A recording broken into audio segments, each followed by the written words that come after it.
اللہ سبحانہ و تعالیٰ کا وہ نام جسے فرشتے پڑھتے ہیں اور پلک جھپکتے ہی اپنے مقام پر آسمان میں پہنچ جاتے ہیں۔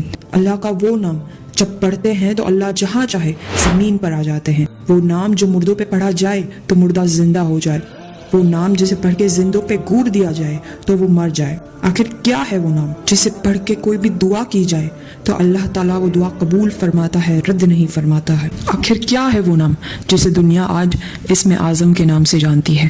بہت سی برکتیں ہیں اسم اعظم شریف کی۔ اسم اعظم شبد کا مطلب ہے سب سے بڑا نام، لیکن یہ مبارک نام اس دنیا سے چھپایا گیا، ہر کسی کو نہیں بتایا گیا۔ ایسا آخر کیوں کیا گیا؟ اللہ تعالیٰ کے اس مبارک نام کو آخر کیوں اس دنیا میں رہسیہ بنایا گیا؟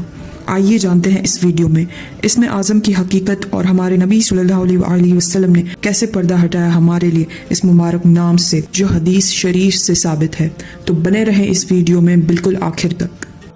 اسم اعظم کی طاقتوں کے قصے ایسے ہیں جو سن لے تو ہر مخلوق کی تمنا ہو جائے اس نام کو پا لینا۔ اسی طرح حضرت ذوالنون مصری رضی اللہ تعالیٰ عنہ کے زمانے میں ایک شخص تھا، کہا جاتا تھا کہ وہ مولوی تھے جو بڑے علم والے تھے۔ اس کی تمنا تھی کہ وہ پتہ لگائے اسم اعظم آخر کیا ہے۔ انہوں نے ایجپٹ یعنی مصر سفر کیا، ذوالنون مصری سے ملاقات کی، خواہش کی۔ آخر میں وہ آدمی حضرت کے دربار میں جا پہنچا اور ان سے ملاقات کی اور ان سے ذکر کیا، میں آپ کی صحبت میں رہنا چاہتا ہوں تاکہ کچھ سیکھ سکوں۔ پھر وہ آدمی تقریباً 1 سال تک حضرت ذوالنون مصری رضی اللہ تعالیٰ عنہ کی صحبت میں رہا۔ ایک دن موقع سے دستبردار ہو کر اس آدمی نے عرض کیا، حضرت میں 1 سال سے آپ کی صحبت میں رہا اور مجھے لگتا ہے آپ سے تحفہ لینا ہی مناسب ہے۔ مجھے اطلاع ملی کہ آپ اسم اعظم کو جانتے ہیں اور مجھے یقین ہے اس 1 سال میں آپ نے میری قابلیت اور صلاحیت ضرور دیکھی ہوگی، اس لیے میں آپ سے گزارش کرتا ہوں کہ آپ مجھے اسم اعظم سکھائیں۔ پھر وہ آدمی حضرت کے ساتھ اور 6 مہینے رہا اور ایک دن حضرت نے اسے چھوٹا ڈبہ دیا اور اس ڈبے کے اوپر کپڑے کا ایک ٹکڑا تھا۔ پھر حضرت نے اس آدمی کی طرف دیکھا اور کہا، اے نوجوان، میرا ایک دوست ہے جو قسطاط گاؤں میں رہتا ہے، میری یہ درخواست ہے کہ یہ تحفہ اس تک پہنچا دے۔ اس آدمی نے کہا کہ میں خوشی سے اسے پہنچا دوں گا۔ اس نے وہ پارسل لیا اور قسطاط کی طرف چلنے لگا اور چلتے چلتے وہ حضرت ذوالنون مصری رضی اللہ تعالیٰ عنہ کی شان کے بارے میں سوچنے لگا اور اسے لگا کہ یقیناً یہ عام پارسل نہیں تھا۔ اسے دیکھنے کی بڑی خواہش تھی کہ اس ڈبے میں کیا ہے۔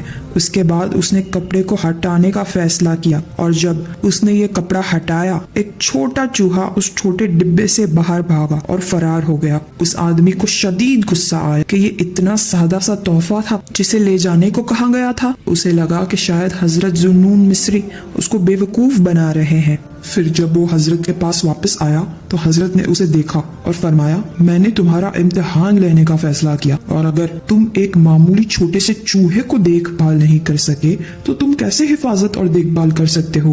اسم اعظم جیسے بے پناہ عظیم امانت کی، اسم اعظم جیسی عظیم شہ کی حفاظت کرنے کی آپ میں یقیناً صلاحیت نہیں ہے۔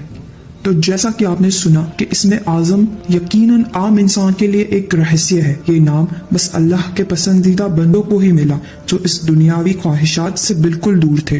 اور آپ خود غور کریں، رہسیہ ہو بھی کیوں نہ، ایسا عظیم نام جسے پڑھ لو تو فوراً دعا قبول ہو جائے۔ اگر اس دور کا انسان جان لے تو اس کا غیر استعمال بھی کر سکتا ہے۔ لیکن پیارے ناظرین، اس نام کو پوری طرح پردے میں نہیں رکھا گیا۔ ہمارے پیارے نبی صلی اللہ علیہ وسلم کی کافی حدیث ہے جس میں انہوں نے ہمیں قرآن پاک کی سورہ اور آیت بتائی جس میں ہم اسم اعظم کا پتہ لگا سکتے ہیں۔ لیکن یاد رہے، اسے بس نیکی اور بھلائی والی دعا سے پڑھیں، انشاءاللہ ضرور قبول ہوگی۔ تو آئیے اس حدیث شریف کو سنتے ہیں، اور اگر آپ چاہیں تو اس ویڈیو کو سیو کر کے رکھیں یا پھر حدیث شریف کا اسکرین شاٹ لے لیں تاکہ یہ دعائیں آپ کثرت سے پڑھ سکیں۔ حدیث شریف میں آیا ہے، نبی پاک صلی اللہ علیہ وسلم ایک آدمی کو کہتے ہوئے سنا، اے اللہ، بے شک میں تجھے تیرے اللہ ہونے کی وجہ سے سلام کرتا ہوں جو ایک ہے، ہمیشہ رہنے والا ہے، وہ جو نہ کسی کو جنا جاتا ہے نہ خود جنا جاتا ہے اور نہ ہی اس کا کوئی ہمسفر ہے۔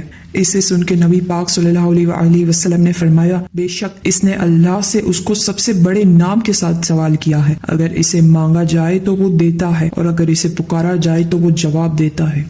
اس پر اور کئی ساری حدیث ہیں، جیسے کہ اس حدیث میں آیا گیا ہے، ابو امیہ رضی اللہ تعالیٰ عنہ سے روایت ہے، رسول اللہ صلی اللہ علیہ وسلم نے فرمایا، اللہ کا سب سے بڑا نام قرآن کی 3 سورتوں میں ہے، البقرہ، العمران اور